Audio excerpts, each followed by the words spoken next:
What is going on, everyone? Welcome back to the channel, and today I'm going to be doing something a little bit different.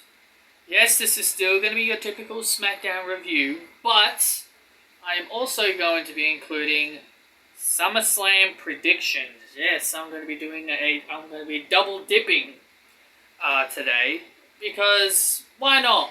Why not? I wanted to do something a bit different. So we're going to briefly talk about Smackdown. I didn't watch all of it. I actually slept in for a very long time. I guess I just had a really good sleep. I just didn't want to wake up. But I went back and watched some of the stuff I missed, and I'm going to give you guys my quick thoughts and opinions. Edge, he started off by flapping his gums about Seth Rollins. Again, as you guys know, I really just do not really care for Edge. I don't really care for this story. It is what it is. So it's whatever for me. Jey Uso versus Rey Mysterio. I mean, this is kind of ridiculous. Like we've seen Rey versus Jimmy, Jimmy versus Dom, Dom versus Jey, Rey versus Jimmy. Like we've seen every kind of mixture of one Uso against the other. I mean, like, you got other tag teams in your tag team division, and you can't put any of these other teams up against other teams. I'm just kind of getting a bit sick and tired of seeing Rey or one Mysterio versus one Uso. I just think it's getting a little bit repetitive. So Jey would win. Dominic would try to do the thing that the Usos did, sticking his leg in to help leverage with the pin attempt, but the referee caught him. So the referee catches Dominic now, after a handful of other times they've been doing it, and also the Usos. It's just ridiculous to me. So I don't know, man. I don't know. I just don't really care.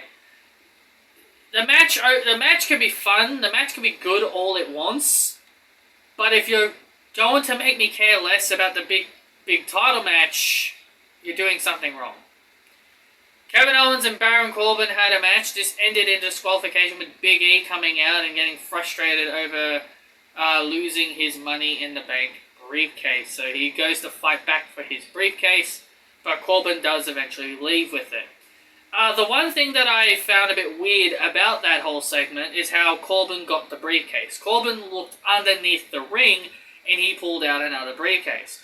There is no way you can convince me that Big E who had the briefcase in his hand, there's no way you can convince me that Baron Corbin shoving Big E into the apron, sending him flying into the barricade, there's no way you can convince me that the barricade ricocheted off the barricade and slid underneath the ring.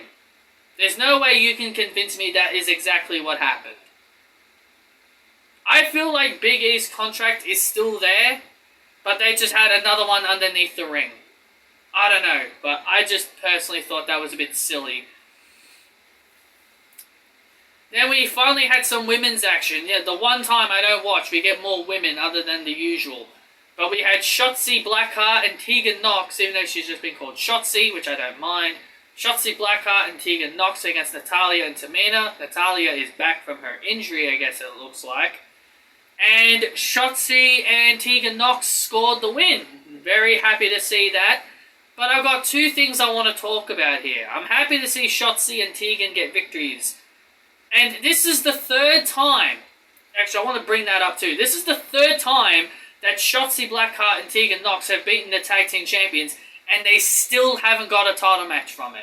That's the first thing I wanted to mention. There's actually another thing I can mention too. Michael Cole considered Tegan Nox and Shotzi beating the champions as upsets, even though we've seen Shotzi and Tegan beat them 3 times. We've seen Shotzi and Tegan beat them 3 times. There's no way you can consider it an upset anymore. There's no way you can consider it an upset anymore. There's no way it's an upset, because it's an upset if it happens the first time. And also, Shotzi and Tegan have always defeated them by roll-ups. That's another thing. And secondly, here's the other thing I want to mention. People can be happy about I'm happy to see Shotzi and Tegan winning matches. I'm happy to see them built up in a way that they can feel, good and they're undefeated. But let's see how long that lasts. This is a no-win situation for me. In my opinion, this is a no situation. Fans will complain that Shotzi and Tegan are being pushed way too early, even though they seem to be getting good reactions for now. For now, they seem to be getting good reactions. If Shotzi and Tegan do indeed win the tag team titles at SummerSlam or whenever they get one, fans can easily turn on them because they were pushed to the titles way too quickly. That is problem number one. Problem number two. Because they've been beating Natalya and Tamina all the time, if Natalya and Tamina do end up defeating Shotzi and Tegan, either by Tamina super kicking Shotzi or super kicking Tegan or Natalya tapping out either one of them with the sharpshooter, this leaves the other problem. If the champions defeat Shotzi and Tegan, then you'll get fans proclaiming they're buried. This is a no-win situation. This is one of those situations where you've got a no-win situation coming your way because, well, it's either the fans are going to be upset that two young stars are champions way too early, or you'll get fans completely upset that the young stars got completely buried, so to speak. So, it's a no-win situation for me when it comes to these two. When it comes to Shotzi and Tegan, in my personal opinion. Do I want to see them champions? Absolutely. I'm kind of bored of Natalya and Tamina as champions. I'm getting very bored of them. Their whole purpose of them being champions should be they should help the next generation of tag teams. And Shotzi and Tegan are the next generation, so they should definitely be helping them, not hurting them. So in my opinion, Shotzi and Tegan should always beat them. But that's just me. Seth Rollins gets covered in the horrific darkness of a bloodbath. This was a nice callback to the Attitude Era with Gangrel, because Edge was a part of the Brood. It was a nice callback, I suppose. Sasha Banks was not on the show at all, and this left fans thinking if the match was cancelled. The match is not cancelled. I wish people would stop overthinking. Otis battled Montez Ford here, and Otis would score the win. Otis continues to be built up as a dominant monster. I really am enjoying Otis so much more as a heel. I would really love to see Otis and Chad Gable as SmackDown Tag Team Champions. That's probably most likely not going to happen.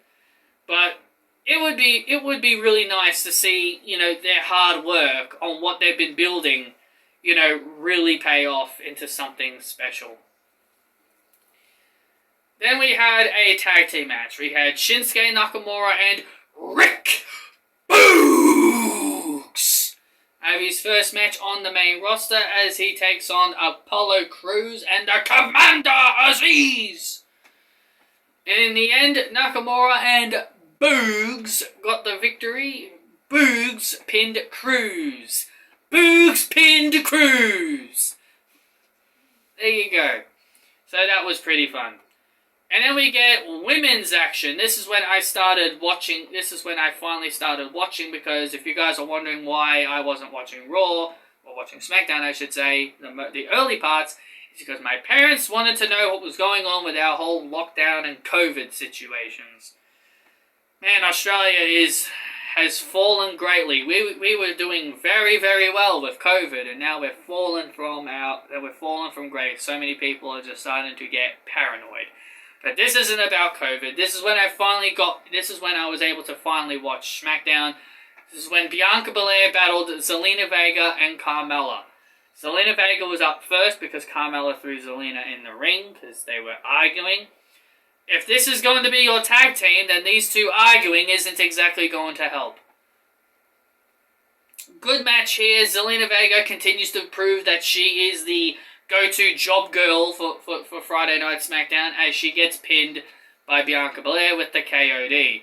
And also, I did like the callback attire that Bianca had there. Nice callback to the black and gold, her NXT gear. So I did like that So I did like the callback. That was pretty cool. And then after Bianca Belair took care of the resident jobber for SmackDown, she took on Carmella next. Carmella would sneak attack Bianca, but that wouldn't matter. Bianca would score the win with the KOD on Carmella. So Bianca beats both of them, gaining a lot of momentum heading into SummerSlam. And then finally, Roman Reigns and John Cena come face to face, where John Cena continues to tell everybody that all he's got to do is take 3 seconds to pin Roman Reigns. Now, that is obviously not going to happen, especially with what we've been getting now. Roman Reigns, if you guys were not convinced, for everybody who continues to be convinced that John Cena is somehow, John Cena defeats the almighty head of the table.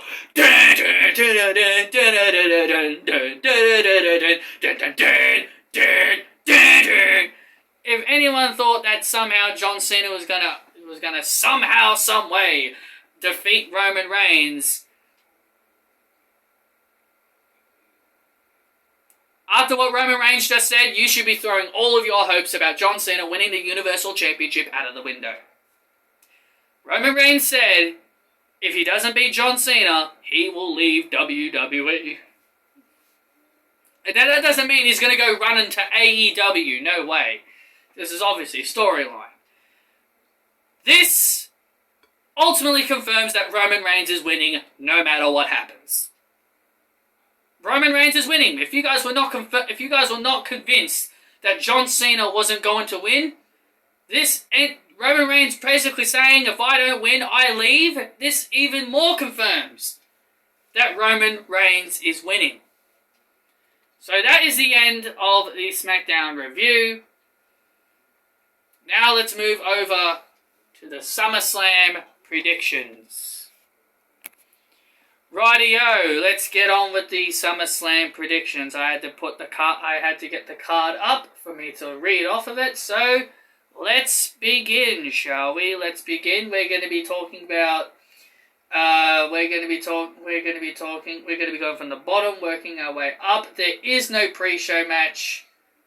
I am hoping a certain match is on the pre-show. And secondly, I'm also hoping Shotzi and Tegan gets added to SummerSlam. I'm kind of hoping that gets added. So let's talk about the matches that are on the card. We're going to be starting from the bottom, working our way up.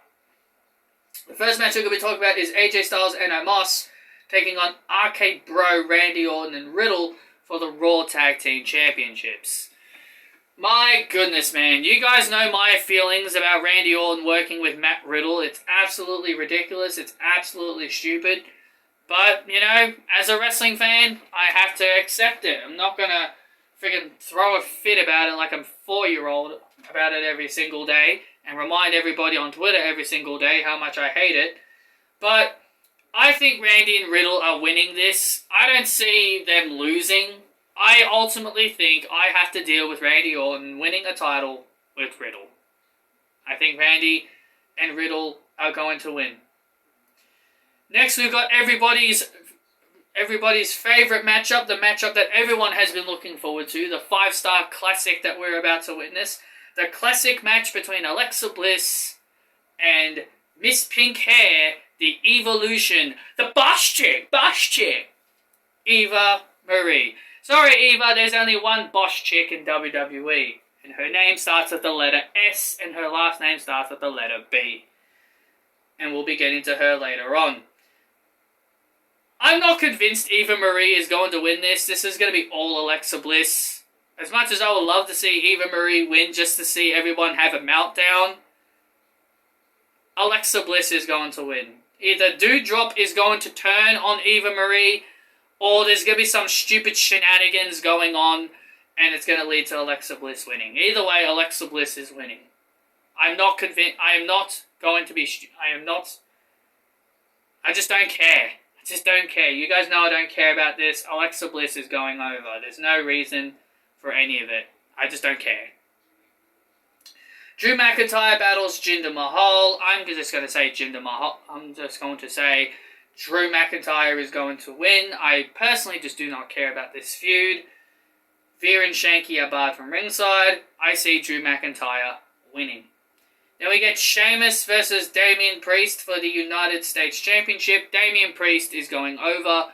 I don't see the reasons of having Sheamus retain.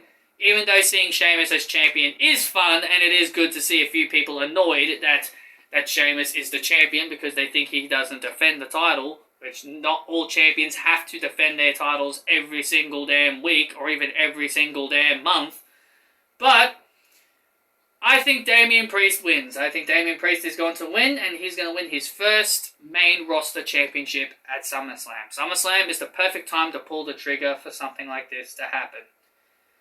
Then we get Edge versus Seth Rollins. I really don't care. I see Edge winning because, he's been losing lately. I think Edge is winning. Then we get the Usos versus the Mysterios for the 1 trillionth time, and hopefully it's the last time we see these two teams go at it. I'm picking the Usos. There's no reason for the Usos to lose. Then we get Nikki A.S.H. Nikki Ash versus Charlotte and Rhea. This match is a very tricky one. This is actually a very tricky one because I've seen a lot of people say Charlotte Flair is going to win. Some people think Nikki Ash is going to win. And I've seen a lot of people say that Rhea Ripley has no chance. I think Rhea Ripley is going to surprise people, and I think she's going to win. Because Charlotte Flair's undefeated at SummerSlam, for one. She constantly brags about how she's being undefeated, which I definitely see, if you're going to be bragging about your undefeated streak, it's going to come to an end. Because remember, everyone bragged about how Asuka was undefeated, and then look at her. Nikki Cross isn't really doing exactly well when it comes to the audience. Audience have not been liking the whole character. I like the character. It's nice to see Nikki Cross get an opportunity, but unfortunately it seems like this is probably going to end. Either Nikki Cross somehow retains, or either Charlotte wins the title. As much as I want to think Rhea Ripley has a chance to win, I'm just going to go with the safe bet and just say that Charlotte Flair is going to regain the Raw Women's Championship. We get Bobby Lashley against Goldberg. Bobby Lashley is going to retain. There is nothing to talk about. And now we're going to be talking about Bianca Belair versus Sasha Banks, the real boss chick of WWE, the standard, the blueprint, the boss, Sasha Banks. Sasha Banks has to 100% win this match. There is no excuses, no buts, no ifs, no buts. Sasha Banks needs to beat Bianca Belair here. There is nobody else left for Bianca to face. Now, before you go ahead and tell me, she can verse Liv Morgan, she can verse Toni Storm, she can verse Naomi, she can verse this person, she can verse that person. What are they? Heels or faces? They're faces. In order for these women to get TV time, Sasha Banks has to be the champion. Sasha's the heel. That is the only way women like Toni Storm and Liv Morgan are going to get TV time, because we have a face champion. I see Bianca Belair heading off to Monday Night Raw. I think she's going to go off to Monday Night Raw and work with the Raw brand. I just don't see what is the purpose behind Sasha Banks losing. You can't go away for 4 months just to come back and take another loss. Sasha Banks has to win. This is the only acceptable answer. Sasha Banks is going to win, and you cannot change my mind about it. Sasha Banks is going to win. Sasha Banks has to win, and it's the only acceptable outcome I am going to take. If Bianca Belair retains, I am not going to be a very happy chappy. Then we move on to the main event, Roman Reigns versus John Cena, and if Roman Reigns loses, he must leave WWE. Roman Reigns is winning. That's really all you need to hear me say. Roman Reigns saying that he will leave WWE if he loses ultimately means he is going to win. And John Cena is going to go back to Hollywood and he's going to continue making movies. That is what's going to happen. Will there be any major surprises that will take place at SummerSlam, since now a certain CM is in AEW? I think maybe Becky Lynch comes back, or maybe we might see The Rock, or maybe Brock Lesnar. I don't know. I certainly don't really care. But I will say WWE definitely needs to pull something out really, really badly to counter what happened today with Mr. Punk returning to wrestling. So, yeah, that's really all I gotta say about that. That was my SummerSlam predictions. It's been a while since I've done a predictions video. So, I hope you guys did enjoy. Hit that thumbs up if you guys did enjoy the video. Comment your thoughts and opinions down below about the SummerSlam review, and tell me your predictions at SummerSlam as well. Be sure to like and subscribe, and I will see you all next time.